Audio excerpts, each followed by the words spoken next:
రానున్న చుక్కలే విన్నా గాని కదిలించలేదా కాస్త కూడా నీ మనసుని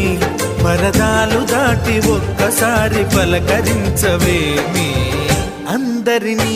ఇలా వెంటపడి అడగాల సరదాగా నువ్వే ఎదురైతే సరిపోదా నిద్రపోతున్న రాత్రి నడిగా గుటికి చేరిన గువ్వల నడిగా